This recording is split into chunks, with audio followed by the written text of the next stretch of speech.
thank you for attending our final webinar event for the Language and Social Justice Initiative. My name is Dr. Nicole Hauser. I am one of tonight's presenters. I am the director of Rutgers English Language Institute in the English Department's writing program at Rutgers, New Brunswick.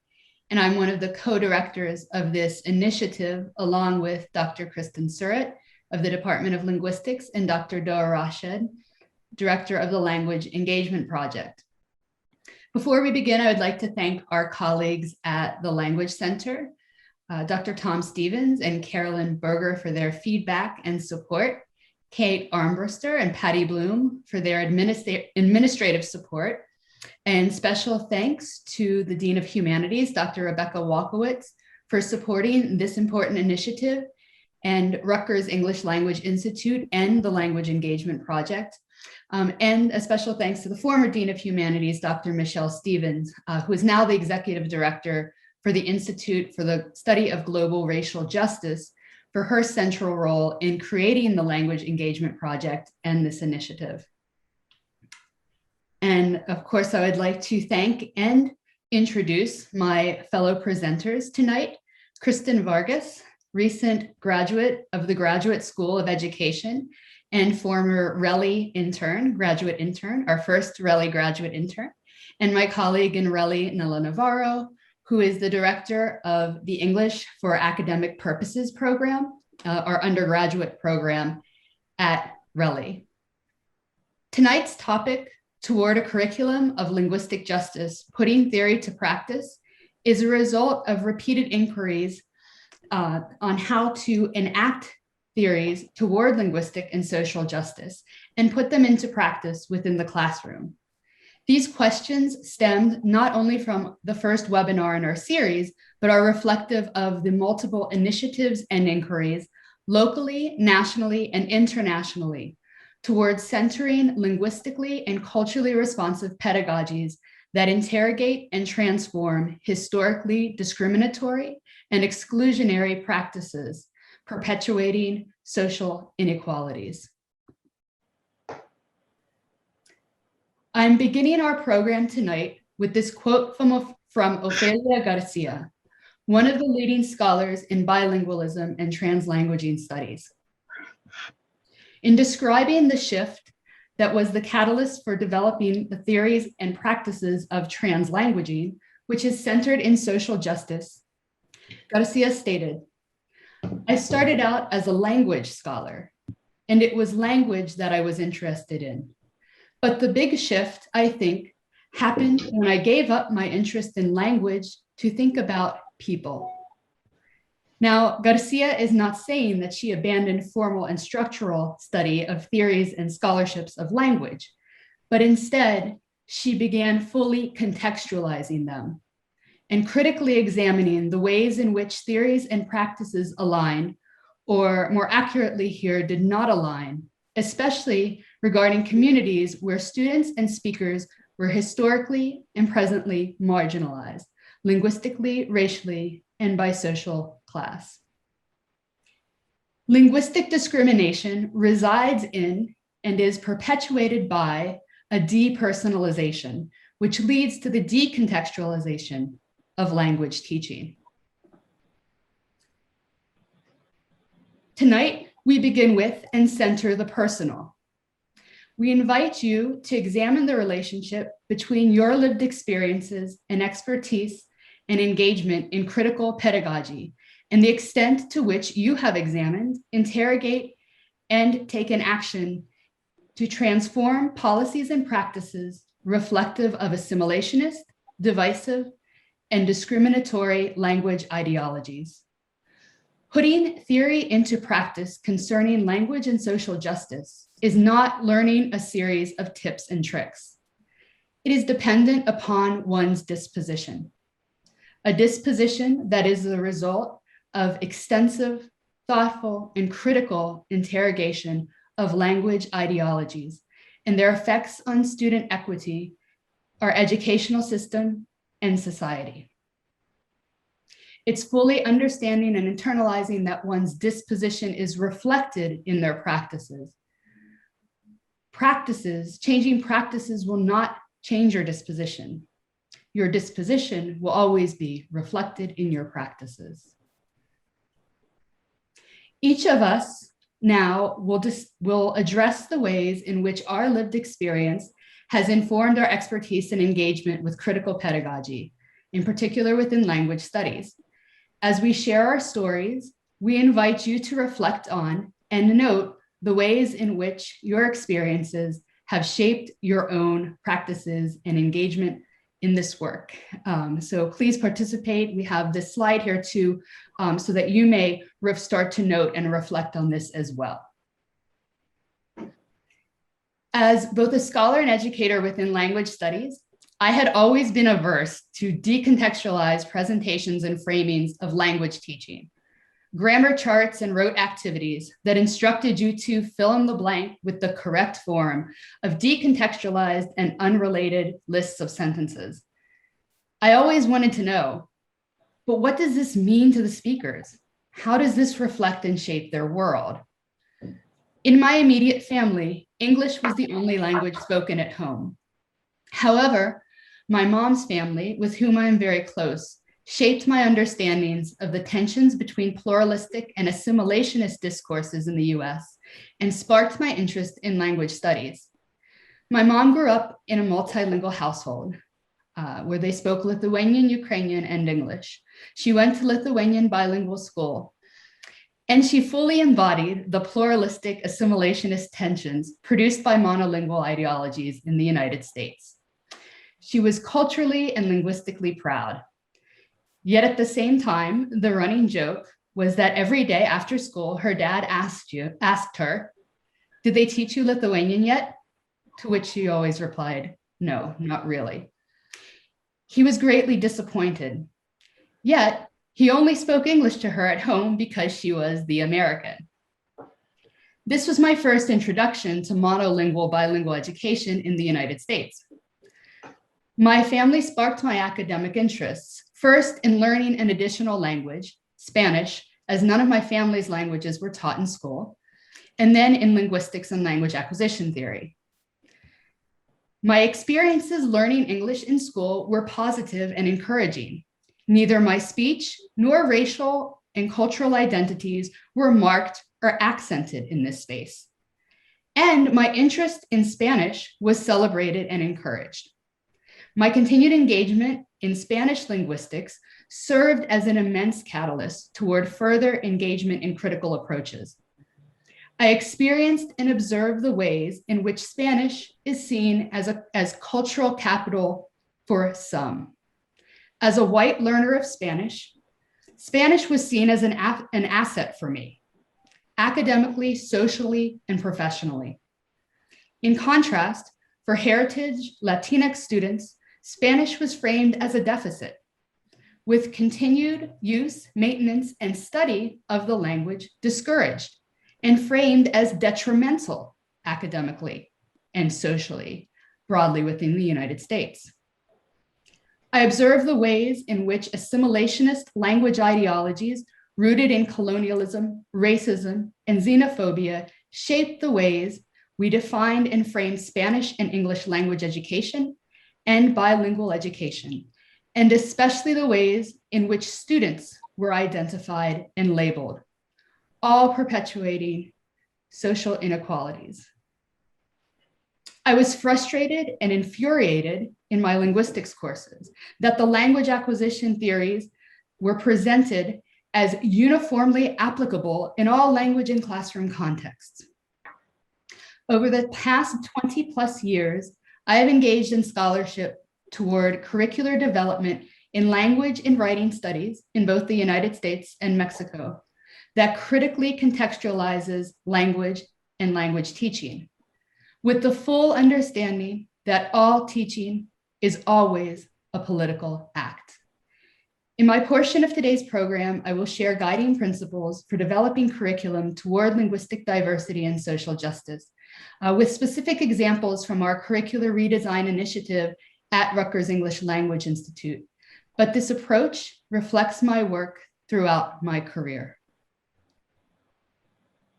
Thank you, Nicole, for sharing, and thank you to the organizers for this incredible event.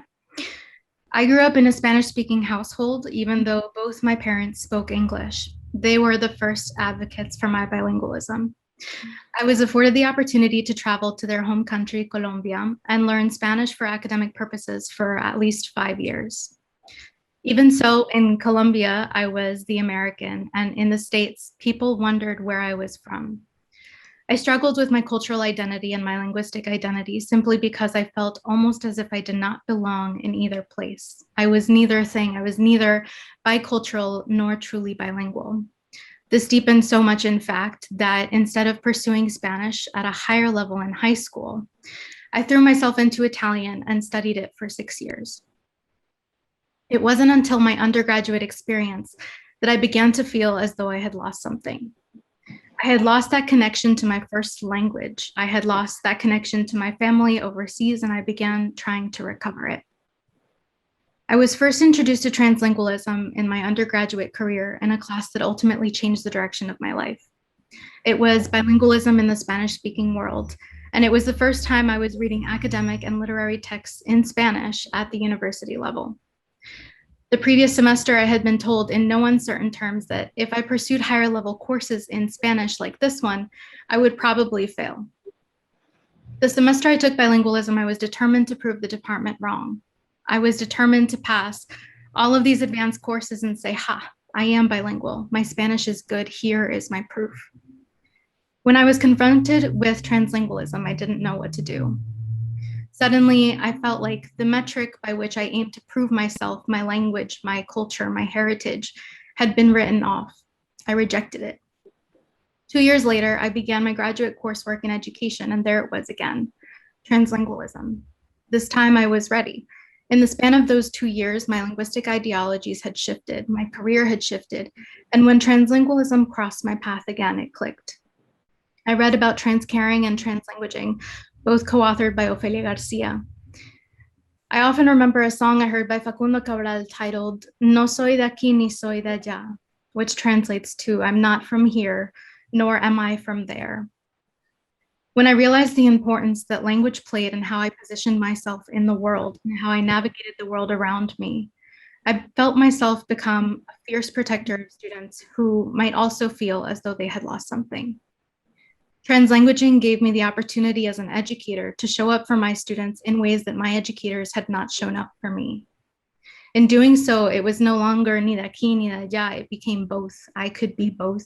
My students could be both. We were both, we are both, we are many and all. The plurality that translingualism celebrates is exactly why it is an essential vehicle for social justice in the classroom and in all learning spaces.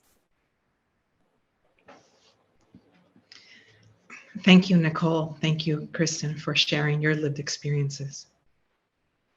I was born and raised in a multilingual environment.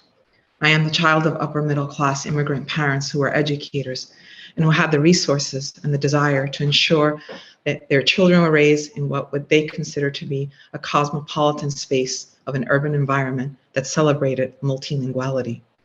I was surrounded by language, Spanish, Polish, Yiddish, Portuguese, French, Creole, just to name a few. My existence in this global village was interrupted one day by a question that in many ways has shaped my academic and professional trajectory. I was playing with my neighbor's family friend when my mom called me. I responded, of course, in Spanish. The girl stared at me and asked, "What are you?" And then, "What are you speaking?" And ultimately, finally, why? Her clear discomfort that I was speaking another language would be something that I would encounter for most of my life. It led me to explore the reasons why some languages are privileged over others, and I began my lifelong work in language rights, awareness, and advocacy. My translingual identity heightened my awareness of the binary existence that I was living. On the one hand, my family's full embrace of plurality. On the other hand, the acculturation agendas of my private school and teachers. In so many ways, I enacted and embodied the tensions of this binary. I witnessed my parents struggle to learn English, watched how they were all too often utterly humiliated, and saw them resist the identities that were forced upon them. They saw themselves, after all, as educated people of means who flew to New York City, paid a lawyer to secure their visas, and who had become political exiles, hoping one day for the moment to return back home. But in the US, they were nothing but ignorant, undocumented people. In college, as a teacher's assistant in an English as additional language class of Hungarian first graders, this experience introduced me to the realities of assimilationist language ideologies. In my first interview, I was told that my job was to make sure that they, quote, forgot Hungarian so they could become Americans as quickly as possible. My parents shared their concerns that schools in the United States seemed to be places in which language rights were violated, in which being multilingual is seen as an issue to be, quote unquote, fixed, and not as a skill to be cultivated. My father, I recall, in particular, pointed out that the United States was founded as a nation of immigrants and that English was certainly not the only language spoken on the streets of colonial Philadelphia. During my college years, I came to see how the monolingualist agenda in language education was the embodiment of colonialism, racism, and bigotry. I recognize that these assimilationist language ideologies informed language education, limited student experiences, and perpetuated unjust practices. My early professional experience living, learning, and teaching at a Chinese university for 2 years as a visiting lecturer, and my continued work with Chinese scholars and practitioners today has also expanded my Western-centric understanding of the limitations of monolingual paradigms and of thinking about notions, ideas of difference.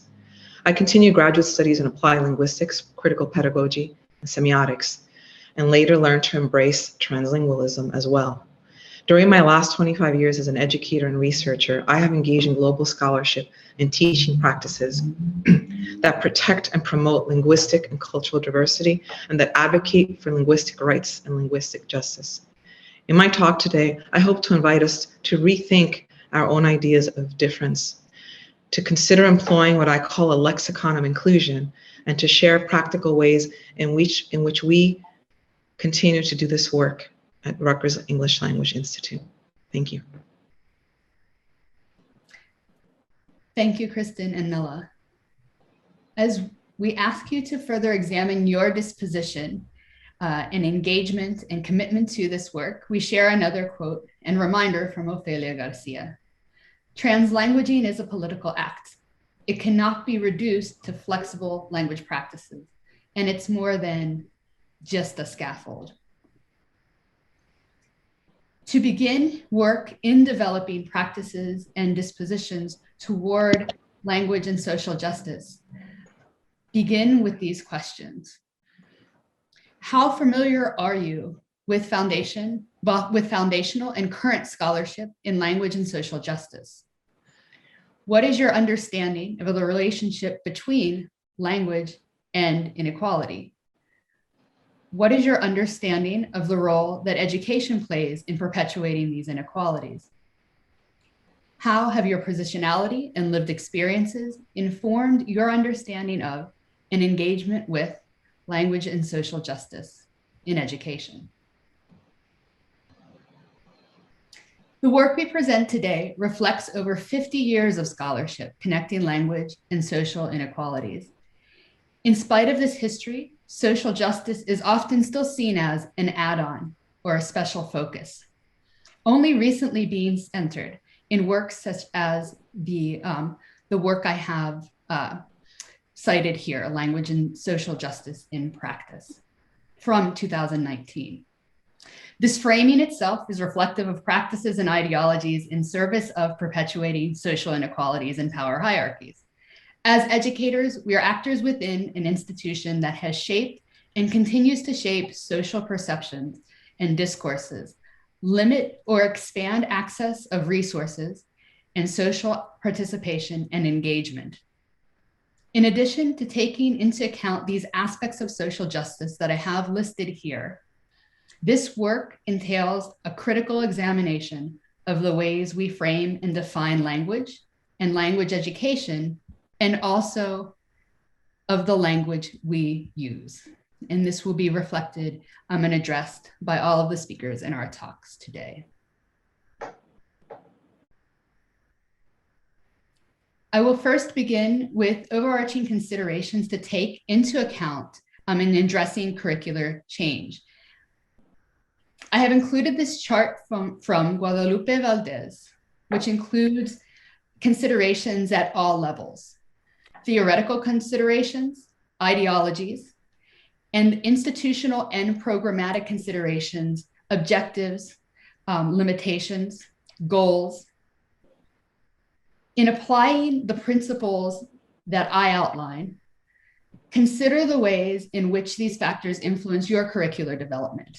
When I approach any curricular redesign, I consider all of these factors. Regarding ideologies, the key questions to ask are: to what extent do your policies and practices reflect deficit, assimilationist ideologies, limited critical engagement, and narrow perspectives on making meaning? In other words, a narrow definition of academic language. Or pluralistic ideologies, valuing linguistic diversity, promoting critical engagement, and expansive and inclusive definitions of academic language. And finally, referring back to the social justice orientation, are you limiting access to resources, opportunities, social and academic engagement? Here I detail the recent theories and work. By no means is this exhaustive, as my career spans far before this, that inform my approach toward a curriculum of linguistic diversity and social justice.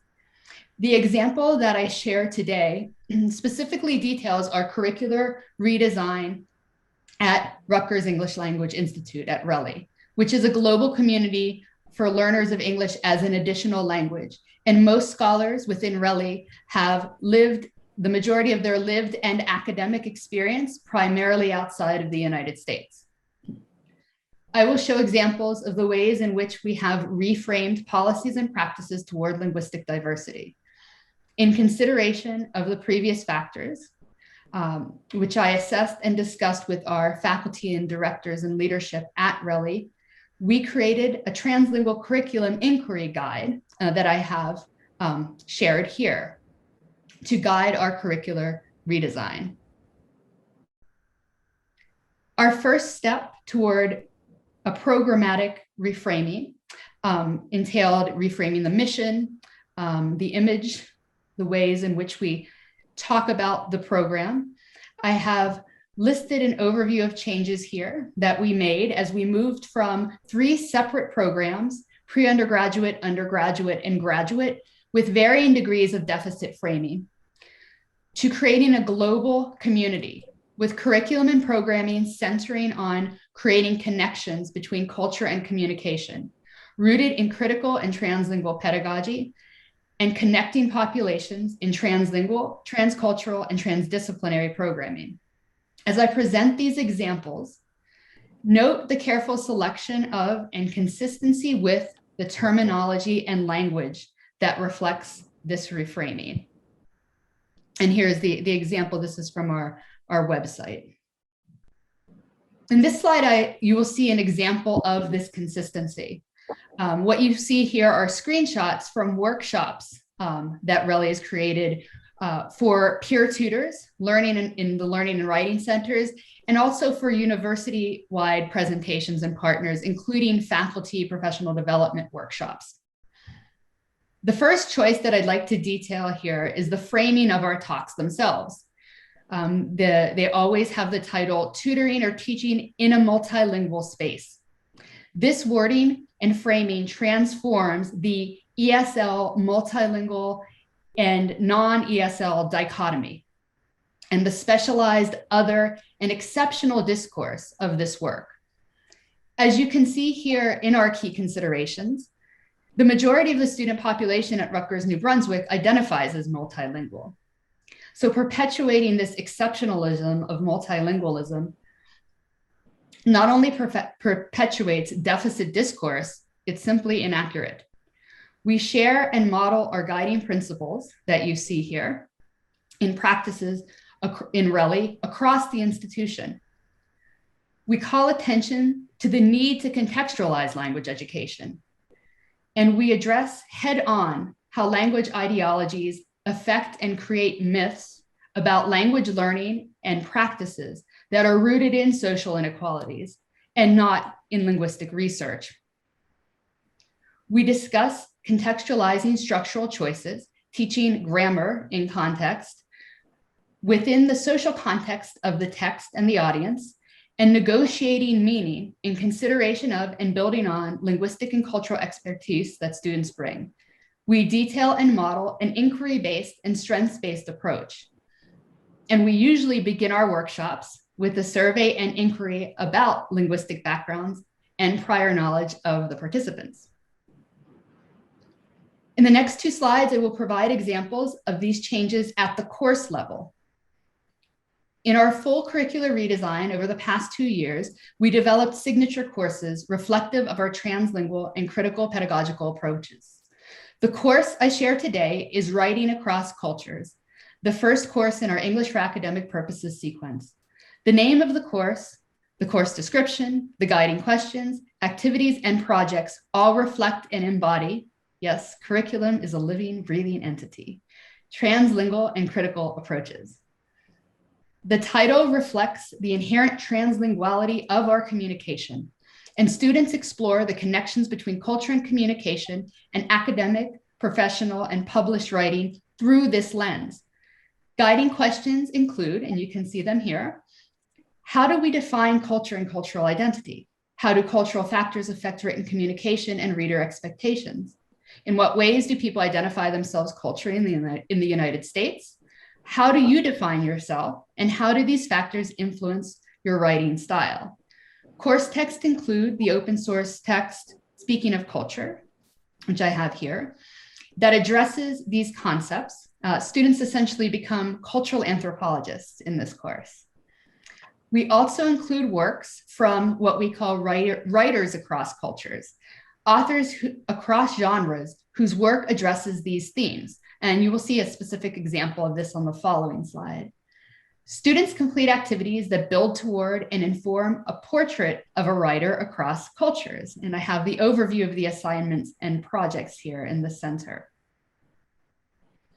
In this portrait, they choose one of the feature writers across cultures and analyze their works through our theme, and also complete a self-portrait as a writer across cultures, in which they analyze and reflect on their own translingual and transcultural communication and identity. Here we see an example of one of the featured writers across cultures, Joy Harjo. Note that all work that I show here is connected to and reflective of the concepts and themes I've just outlined. In the lesson in this text, students have read about, analyzed, and discussed creation stories across cultures. So prior to reading Harjo and learning about Harjo and analyzing her poem, Rabbit is Up to Tricks, students discuss patterns and themes in narratives, in creation stories across cultures. They also have watched a video, Marie's Dictionary, about native language revitalization before reading about Harjo and analyzing her poem. I've also included detail on a specific building assignment here, the screenshot of the page. This assignment is called Reading Across Cultures, in which students respond to the same text in English and another language, a text of their choice from the Words Without Borders campus site. This is a translingual reader response and lexical analysis toward understanding the nuances of meaning and the ways language is culturally embedded and connected. And finally, here at the bottom, I have just the screenshot of the description of the portrait of a writer across cultures. This assignment, along with the self-portrait, also has guided steps that build and integrate all of the work and the assignments that the students have completed up until this point. In closing, as we transition to Kristen Vargas's presentation on institutional statements of solidarity, I would like to reiterate the overall necessity and urgency for institutional and transdisciplinary commitment to this work. It is essential for making any statements on diversity, equity, inclusion, and global citizenship actionable and meaningful. Without collectively and collaboratively examining our dispositions toward language and social justice, we are guaranteed to continue perpetuating discriminatory practices, excluding scholars, and narrowing and limiting perspectives, scholarship, and intellectual innovation. Thank you. Thank you, Nicole. Let me just go ahead and present. Okay. I'm so excited to be contributing to this conversation. In the first webinar of the series, the speakers, Dr. Hauser included, all spoke about why language matters and the context in which it is constructed. In my presentation today, I'll ask you to consider how language can be constructed by those listening. As we know, language does not exist in a vacuum, and the listener participates in the construction of meaning, just as the speaker does. My focus in this presentation is on the interface between speaker and listener. More specifically, how programmatic messaging from various bodies within the university can be analyzed and constructed by its constituents. As a graduate student, I took on several roles. For a year, I was an undergraduate student, a graduate student, a peer instructor, a tutor, and a student teacher, often embodying more than one role at the same time. Occupying these roles simultaneously meant that I was not only learning how to be a teacher, but I was also observing how my teachers were teachers. I paid extra attention to the language my professors used to refer to students because it was the clearest indicator of their dispositions. I could tell whether they were looking at students through a deficit lens or what assumptions they made about students' linguistic abilities based on their racial, social, cultural, or economic identities. All this information was conveyed completely through the language they used to describe current and future learners and the methods through which these learners should be evaluated. When I realized that the social justice lens of the institution was not always reflected throughout my courses, I began to question the institution's dedication to the social justice lens itself. Reciprocity between educators and the communities they serve is crucial. I think the first step in ensuring that reciprocity is in the evaluation of the language that institutions use to communicate with their constituents, especially in moments of crisis and grief. Here I have a quote from a chapter written by Sonia Nieto that reads, "Every educational decision made at any level, whether by a teacher or by an entire school system, reflects the political ideology and worldview of the decision maker." Now, in order to really interrogate those ideologies, we must take into consideration not only the language that is produced in that messaging, but also the historical and social context in which it is produced. I think more and more students are hoping to see, at minimum, a language of solidarity, a language of inclusion from their universities. That's not to say that only using the language is enough. My point is more so that a language of solidarity reflects to students that perhaps a disposition of real solidarity exists there too. My method of pursuing this question was through critical discourse analysis. My experience in language education has taught me that language and content are inseparable. The language used to deliver a message is as important as the message itself. Often educators whose language aligned with the dispositions of social justice were the ones I trusted the most and the ones I learned from the most. In a world of P12, there are different models of language education.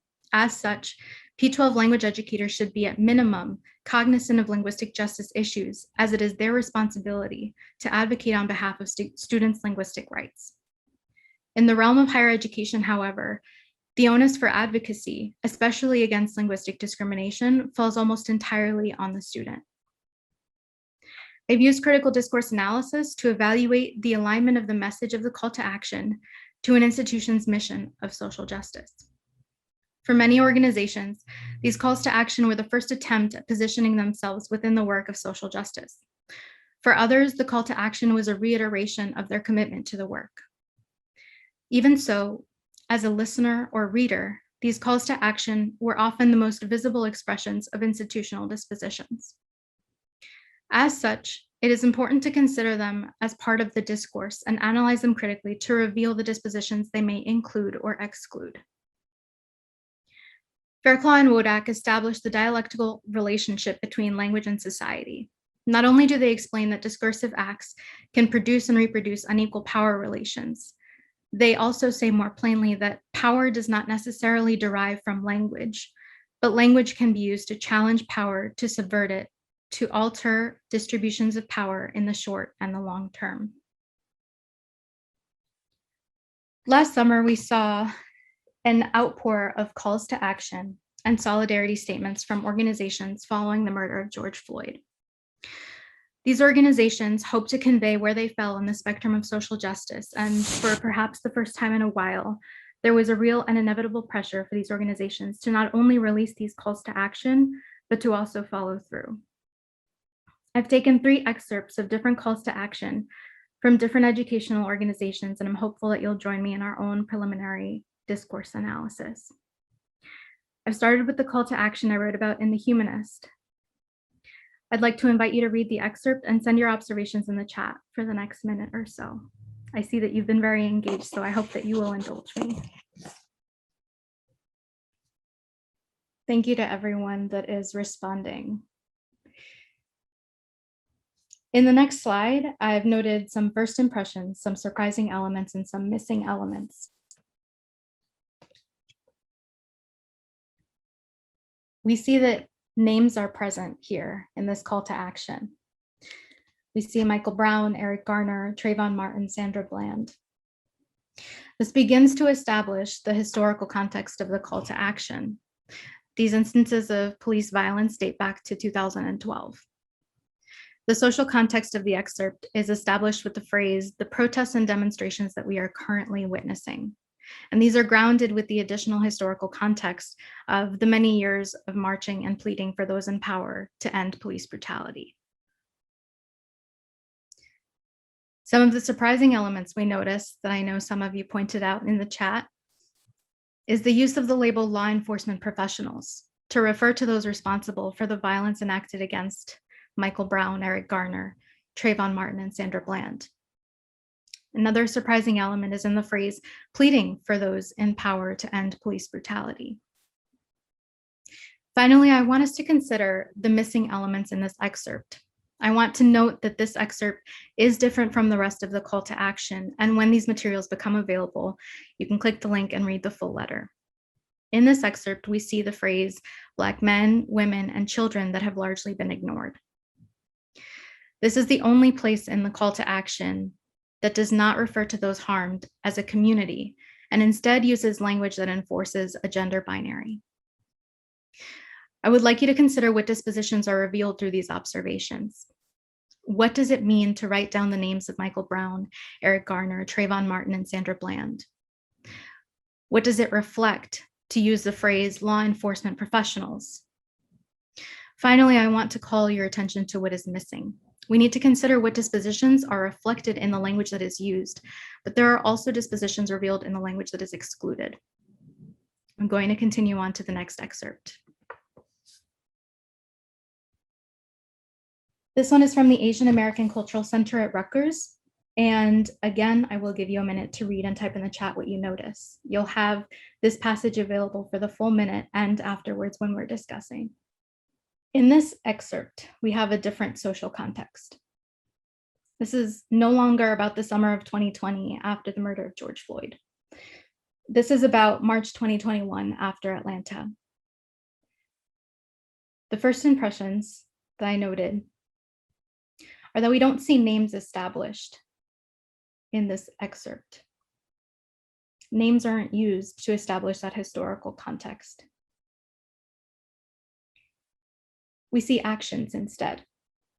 We see the condemnation of intimidation attempts, threats, injuries, assaults, and murders. And then we see the causes that are also listed as anti-Asian racism, misogyny, and white supremacy. Instead of placing the responsibility on one institution, policing, like in the first call to action excerpt, here we see that responsibility is placed on systems that have intersected to create and foster these violences. What was surprising to some of you was the mentions of, hold on, I'm looking right now, the mentions of white supremacy.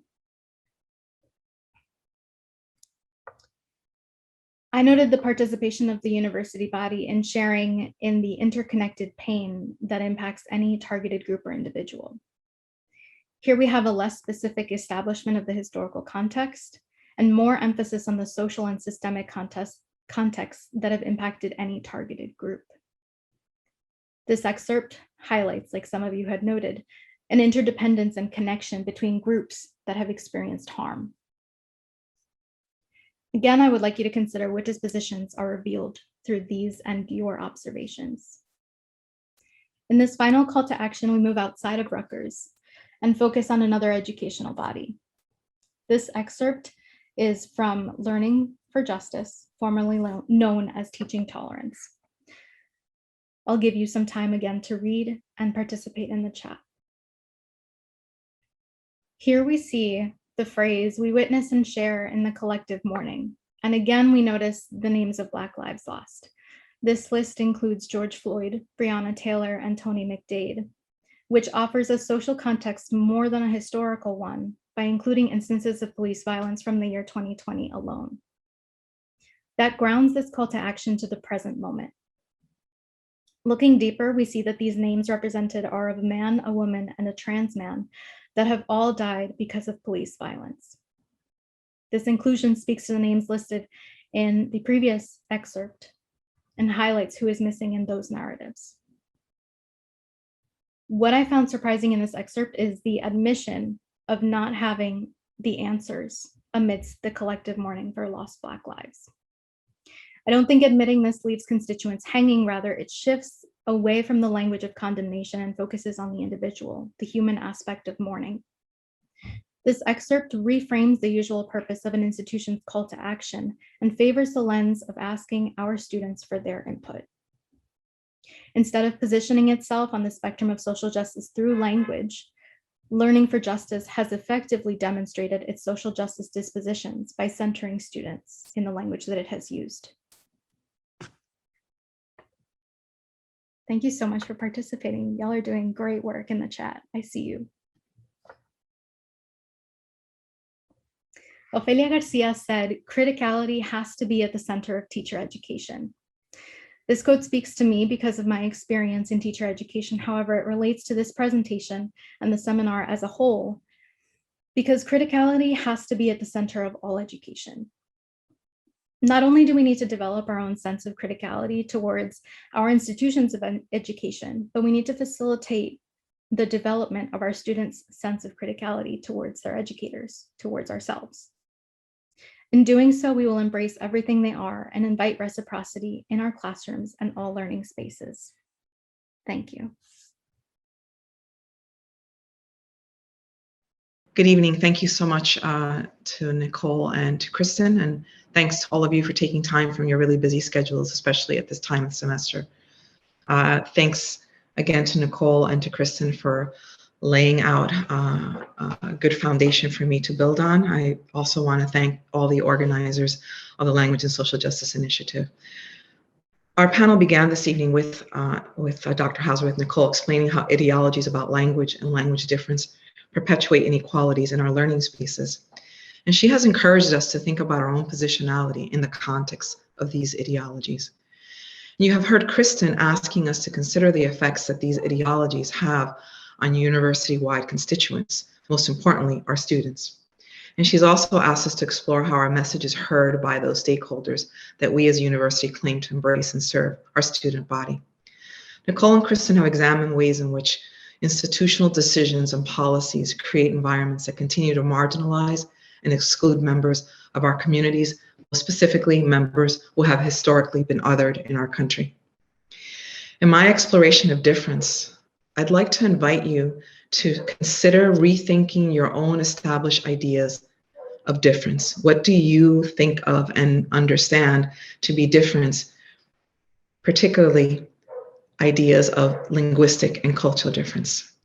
I would also like to share then in this brief presentation how, in the context of two programs that I had the pleasure of directing at the Rutgers English Language Institute, one a graduate program and one what I'm currently working on, undergraduate program, how we have made very deliberate decisions programmatic and curricular decisions, and language decisions. Very deliberate decisions to use language and to engage in practices that rethink commonly conceived ideas of difference. For I would argue it is a fear of difference and a lack of understanding of difference that leads to the very inequalities and discriminatory practices that we seek to eradicate. And language difference here, and I'm quoting Rett and Comp scholars Ming-Jiang Liu and Bruce Horner, the language that, by insisting on the temporal character of utterances, recognizes difference not as a deviation from the norm of so-called sameness, but as itself the norm of language use. Rethinking ideas of difference is absolutely necessary to the work of challenging approaches to language differences that assume specific and fixed ideas that, as Liu and Horner would argue, fixed ideas of matter and meaning. I invite us to consider the ways in which we use language to empower or to silence, to focus on deficits or to explore strengths, to privilege or to oppress, to make change or maintain systems of power. This use of language will also, of course, informs the programmatic and the curricular decisions that we make in our spaces, in our classrooms, and in our own practices.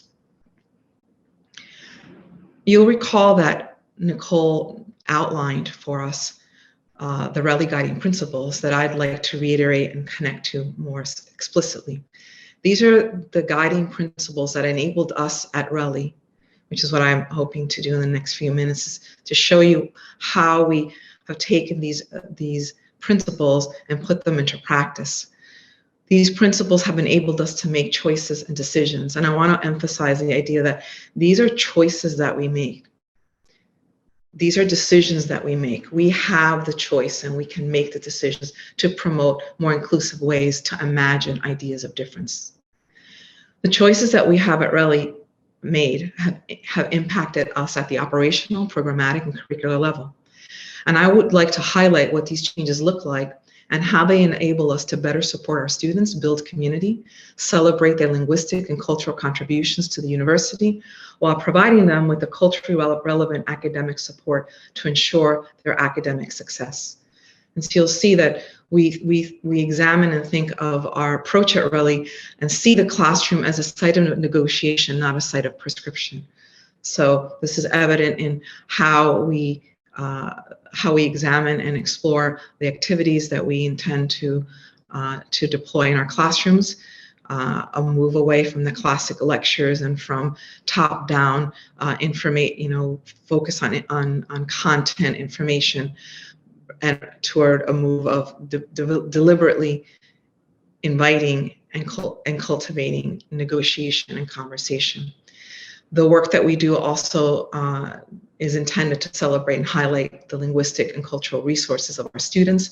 And so we ask students to contribute and to bring and to enhance our classroom spaces. We remind them that it is because of the fact that they are at Rutgers, that Rutgers can be the global place that we claim to be.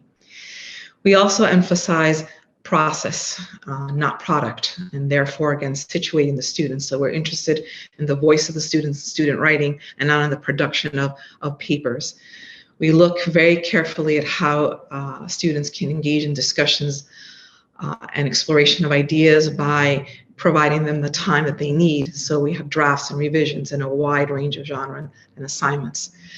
We also, again, take seriously this idea of reciprocity that Kristen has alluded to, and the idea that we're engaging in a reciprocal conversation with our students. And so one-on-one consultations to cultivate reflection in our program is not something we do once in a while at midterm or at the end of the semester, but it is a requirement of the courses that we have at both the undergraduate and graduate level.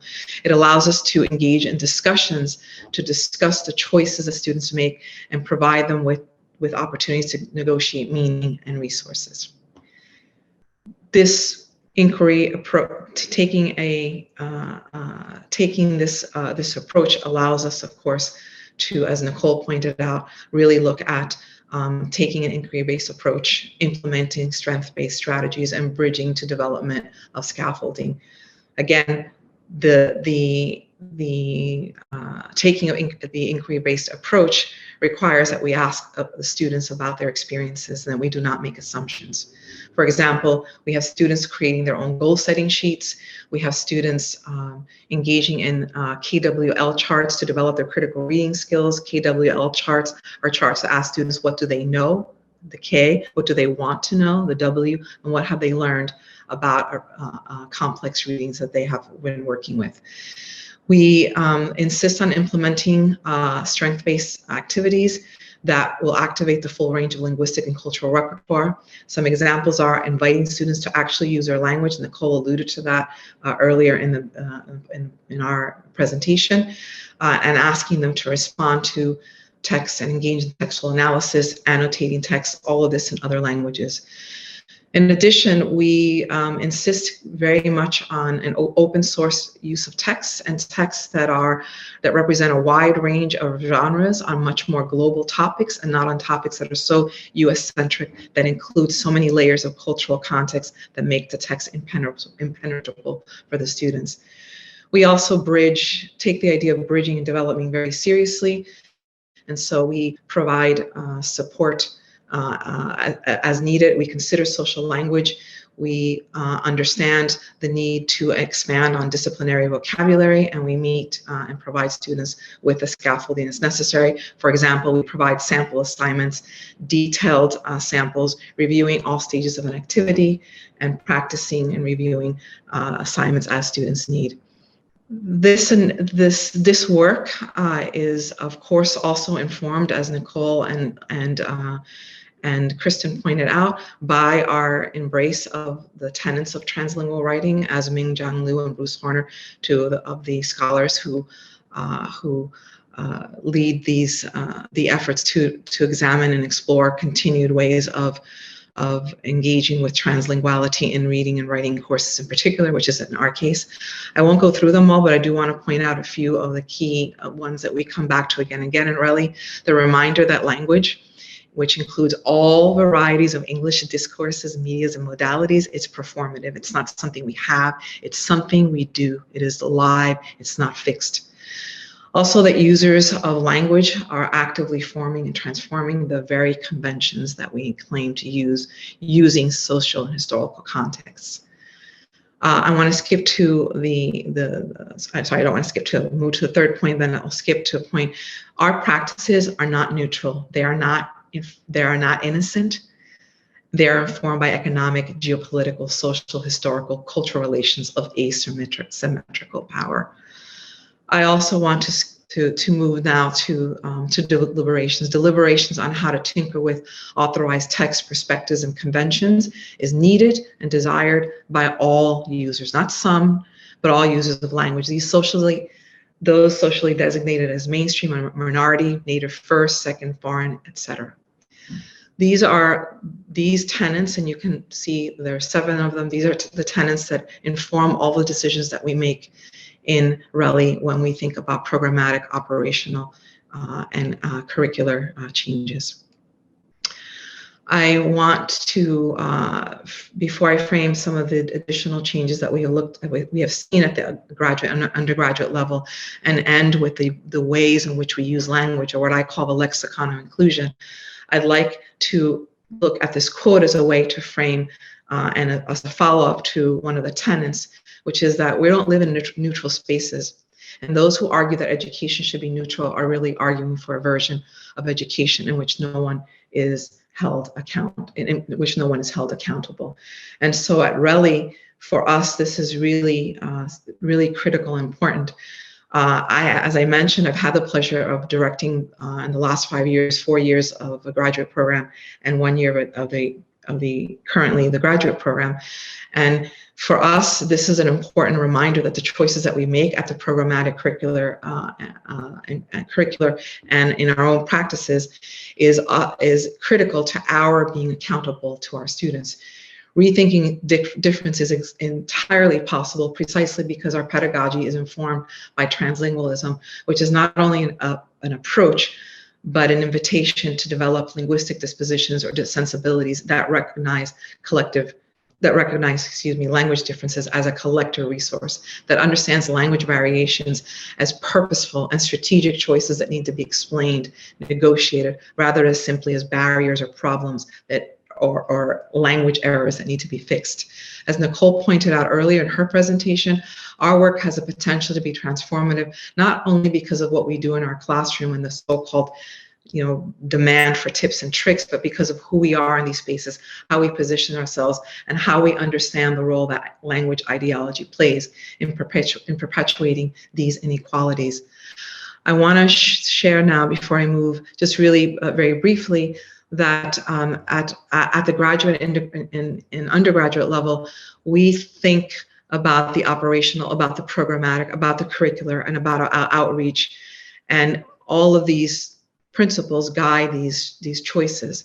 And so, for example, at the operational level, both at the graduate and undergraduate level, we have we engage scholars as partners who provide feedback. At the programmatic level, we offer a wide range of support services that are not one size fits all. At the curricular level, we have, and we've already mentioned quite a few, and I've shared some additional examples, but we look at work that is curricular work that is supportive, that helps students beyond our classroom, outside to other university courses. And at the outreach and community engagement level, we insist that our students are not here in a sort of outpost trying to hope that they will enter the university community, but that they are indeed members of our community, and we find a variety of resources and opportunities for them to be part of the community, partnering with partner departments, with partner universities across the university. And you see that we do the same at the undergraduate level. Now I'd like to end with what I call the lexicon of inclusion. And let me just say, what is it that I mean by this? In her presentation, Nicole made reference to the work of scholar Guadalupe Valdez. And I will also make reference to her presentation, What's in a Name? The terms that we use to talk about English learners, the theories they reflect, and why labels matter. And here, I'd like to invite us to think about the language that we use to talk about our students, and the programming and the practices that we develop to support their learning. Interrogating the language we use is part of the work of rethinking ideas of difference and of recreating more inclusive spaces. I call this a lexicon of inclusion, a very deliberate and thoughtful decision, a sustained decision to use language that honors and respects the full linguistic and cultural repertoire of our multilingual students, language that embraces a strength-based approach to speaking about learners and that acknowledges their fundamental right, and I use a rights-based lens when I talk about this, to keep and to speak their languages. Using a lexicon of inclusion is a choice. It takes time, it is work, it is commitment. Sometimes educators and administrators alike will say to me, it's just a matter of semantics. And I find myself repeating what the scholar Ida Waliki, who facilitated this very talk that Nicole pointed out and that I'm speaking of now. And she said, this is a common response, it's just semantics. She says, it makes me crazy. She notes, it's just a matter of semantics? That is absurd, since semantics is precisely the science of meaning.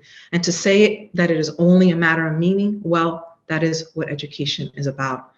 Valdez explores the importance of these terms that we use in dialogue with a scholar, Ida Walke, and highlights the importance of carefully selecting terms, names, and labels, because as Kristen noted in her presentation, it is important to understand how messages about our students and about our work are received and perceived, and that it is critical to cultivating these inclusive environments. Valdez argues teachers' perceptions of students depend a great deal on what they call them. Once we put a student in a category, it is hard to think about them in any other way. Often the labels that we have used, I would argue, have very little to do with the students and with their skills, but quite literally with whatever programmatic or bureaucratic need arises. This careful deliberation of selected operational, programmatic, and curricular terms, along with our insistence on interrogating the extent to which our policies and practices reflect assimilationist ideologies or pluralistic ones, is absolutely key to the work that we do in RELI. And I'd like just to point out a few before I end. with a really important quote that I hope will wrap up our work here. Please note these terms. English as a second language, again, as if they could never move to something beyond that, versus English as an additional language. Non-tenure track faculty, which is what people like I am called, versus teaching faculty. The internationals, which fixates on their visa status as opposed to being Rutgers students. Grads, even though they're emerging scholars. Teaching assistants, part-time lecturers, even though they are our colleagues and lecturers. And I continue to see what I mean by this, fixing rather than enhancing, needs as if these students are needing help, as if all they ever, as they're needy and only need help. Grammar, as if grammar were some decontextualized activity. Again, addressing needs, the needy student. The English class where things are fixed versus graduate academic skills or writing skills for the undergraduate context. And job help versus professional preparedness. And I'll skip to the aren't you glad you're here versus thank you for making Rutgers global. I'd like to end by thinking about Toni Morrison. And asking you to think about language rights as human rights. The work of linguistic justice is the work of accountability. The lexicon of inclusion offers us an opportunity to recognize that we make choices in the language we use, and that these choices signal to our students who we are and our dispositions.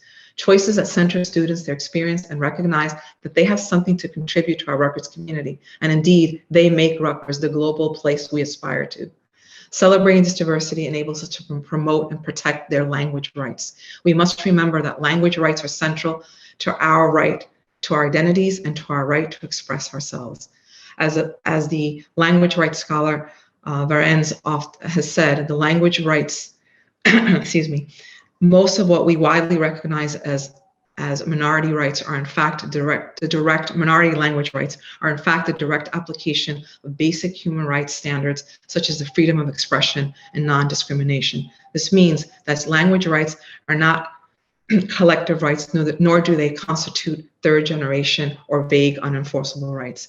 It's important to note, and I'll end here, that the relationship between language rights, freedom of expression, and non-discrimination, the way we use language, the ways in which we prevent others from using their language, all contribute to the kinds of spaces that can either perpetuate inequality or promote more equitable, diverse, and inclusive classrooms. It is a choice that we make, ladies and gentlemen. It is our choice. Word work is sublime, she thinks, because it is generative. It makes meaning that secures our difference, our human difference, the way in which we are like no other life. We die. That may be the meaning of life, but we do language. That may be the measure of our lives. Let us do language. Let us invite and encourage our students to do their language. Thank you. Thank you, Nela. Thank you, Kristen. And now we have about 20 minutes for questions. And I'm looking at the chat here. If anyone has any questions, please enter them into the chat, and then we will take them as we come. I will monitor them and ask them, have it open to the three of us. Thank you, everyone, again, for being here. Thank you for your comments, for your engagement. It's really exciting to see your engagement in this work and interest. Okay, so we have a question from Tasha. For those outside of academia, public scholars, what partnerships and collaborations do you see as possible? Okay, so I can answer. We can just take turns in the panel. This is one of the central goals of the Language and Social Justice Initiative, to extend beyond the institution into public spaces, community spaces, continue this work and outreach together, not just interdisciplinary work within Rutgers University, but beyond. So this work, and this is the first semester, the kickoff of this initiative. So this program and this initiative in and of itself has that mission and goal. Kristen, did you want to address that as well? It's a great question. And I think about it often, especially as someone who has one step in, one step out of academia. Where do I fit into this conversation? Um, I really do think that right now is a really great time to be connecting with people all over the globe, no matter who they are or where they are. And everybody inside and outside of academia has valuable information to impart. Social media is something that I rely on quite heavily for professional development. As funny as that might seem to some, it's really where I found community with public scholars like you say, Professor Austin. So I think that that is one really valuable way of interacting with scholars outside of academia is through social media. Okay, there's a question here, Nela, since you addressed the graduate program. How would you say translingualism relates to teaching our graduate students about publication? That's a good question. I think I guess I would turn around and say I'm not sure how it wouldn't relate to teaching them about their publications, since translingualism centers the student experience, the student voice, and in the case of graduate work, the student's disciplinary identity. So I see it, in fact, as a previous director of the graduate ELL program, the program that addresses and supports graduate students in RELI. It was exactly the principles of translingualism that I think allowed us at RELI to further and enhance the possibilities of programming and the possibilities of coursework and activities that led to students actually being able to publish. Principally, I'll give one example: a student who had written half of their article in their native language. I won't say the language. Who was told not to do it, but it was actually in writing their native language and then translating the article that the student got their article published. They of course didn't tell their advisor that, but they worked with us at RELI, and we told them to do that. And so that was how they got published, because they were, they were able to use, as I pointed out earlier, Nicole did, and so did Kristen, their entire linguistic and cultural repertoire. So for me, it's central to graduate work and especially to students' ability to publish. I hope that answers the question. Yes, and I'd like to add something, Nela, about viewing, and this is where engaging in this scholarship and reading the work that we shared here within the fields that we shared when we talked about the expertise and the work that's been completed thus far with translanguaging, and really understanding translanguaging, what that means from a non-structuralist view of language, right? The term languaging. Right. And so our traditional and sort of the shorthand for as an introduction to this that I always like to say in workshops with peer tutors, with faculty, with colleagues, is that our deficit-based view that's been ingrained as the reality of how our brains and language work, right? First of all, we see bilinguals as two monolinguals in one, right? As these divided switching off entities, right? Translanguaging transcends this. And then also it's a shift from looking at all the languaging in your head, right? As a cognitive resource, social strength and research and resource for engaging in critical inquiry and creating meaning and creating and completing academic work, right? The old model is, right, English only, right? You can only be this, you can't move across, right? You don't see the full repertoire as being beneficial, but cognitively, and what research has shown in bilingualism and translingualism is that with access to everything, right? All of your resources, right?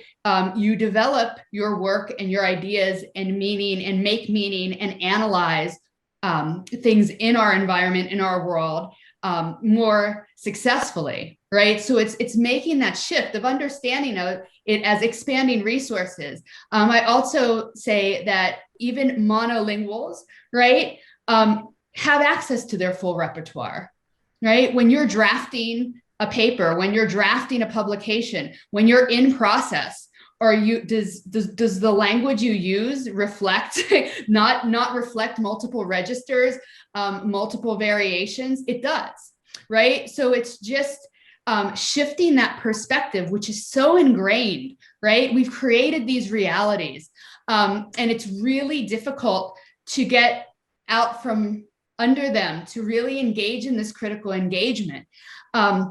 And this brings me to, I have a question in the Q&A here.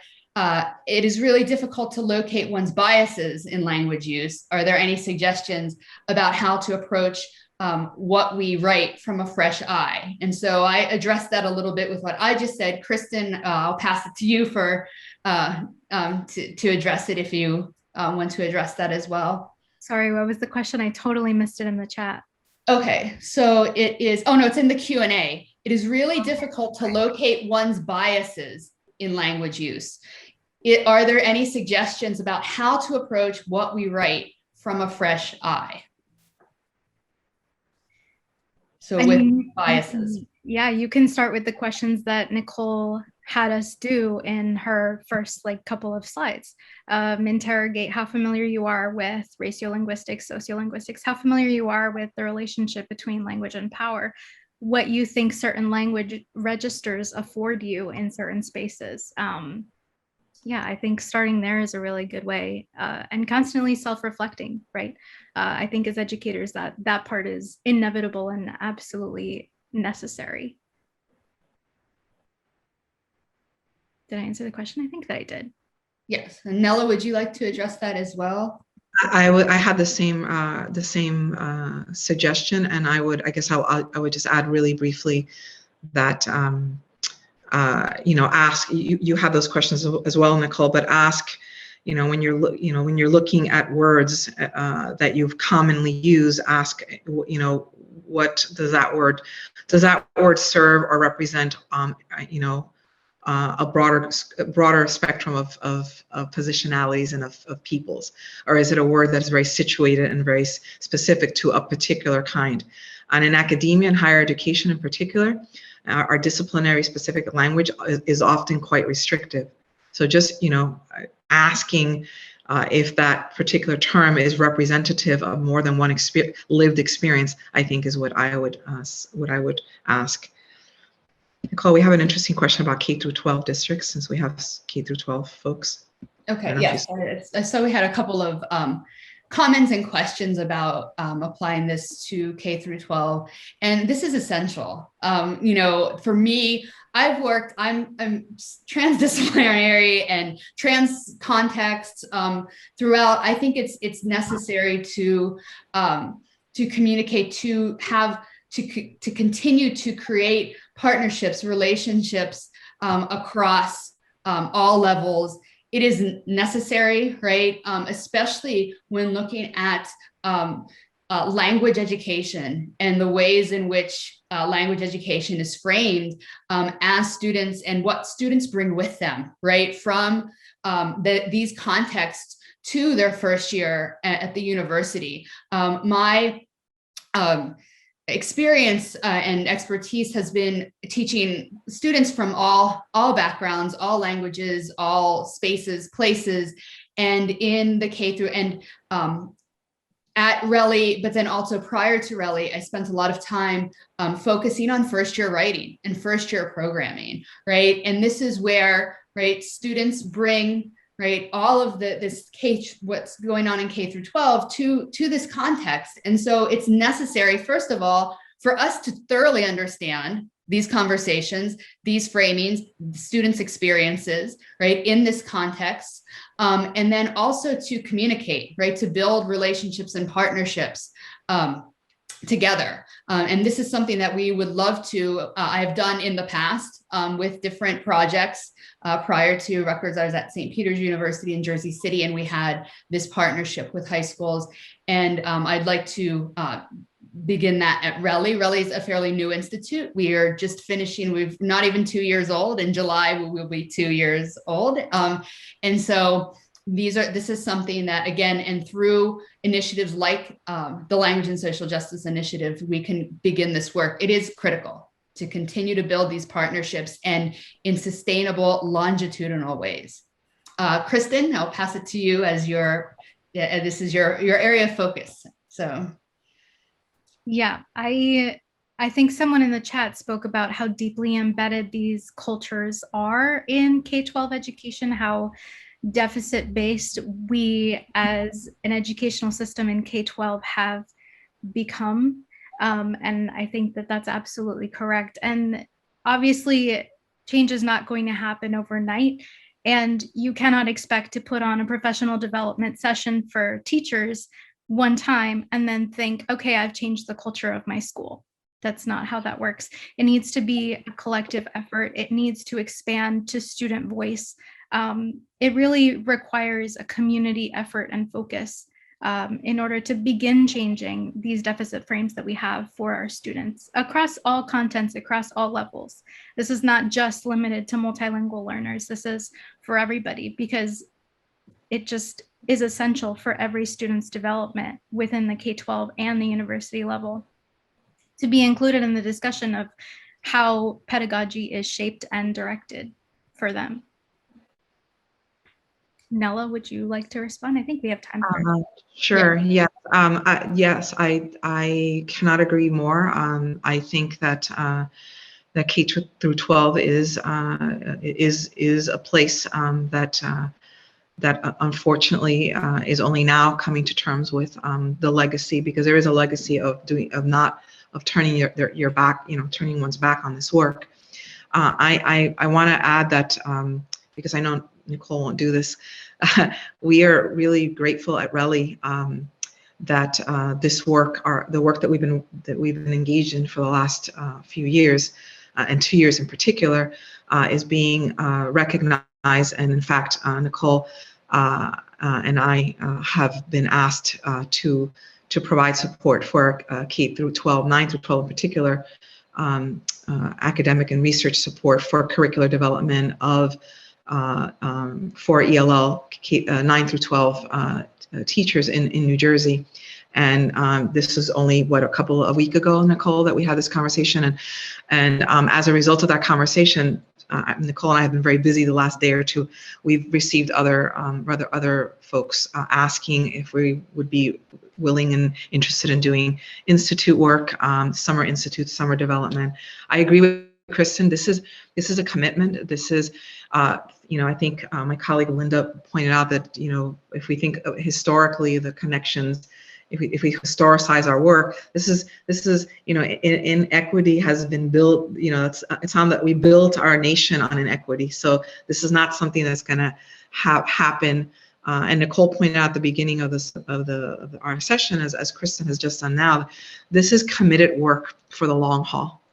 But I think it's also rewarding work, and it's incredibly impressive to see what changes, what transformations occur when you're willing to, because it's also a leap, and it's uncomfortable, because we have to be willing to look in the mirror and ask ourselves really terrible questions about how have I contributed to a possible moment of inequality, of inequity, of assimilationist and discriminatory practice. That's hard work, but it's rewarding work. So I hope that answers the question. Great. And we might have time for one final question, about professional and business focused courses, right? Applying this. And again, as I, described the shift in understanding about translingualism and languaging, all language resources as a resource, not those divisions and false dichotomies, but also critical language engagement. I had taught a graduate course, executive communication, and this was at St. Peter's, and it was for students in professionals in the MPA and MBA programs. And we took an ethnographic, linguistic, and critical linguistic analysis approach to their context. We also did work examining the language on diversity and inclusion and how that matched up with practices. It was by far the project that they found most beneficial and reported as most beneficial, taking the critical engagement, taking that, not in shorthand, I think I say not pretending. Right? Not pretending we don't have power relationships, there's a power differential between, workers and those who are in different positions and hierarchies within the company. And with students in these courses, historically, this is seen as outside work or very specialized work. So these were professionals ranging, I think the average age would have been mid-40s. Many older. It was the first time in that context they had talked about and examined language so critically, and really engaged and begun to see the relationship between everything, the form, the content, the inequalities, the social context, and what was happening, and ways in which to engage and enact change within their contexts. So that's my experience and initial response to that question.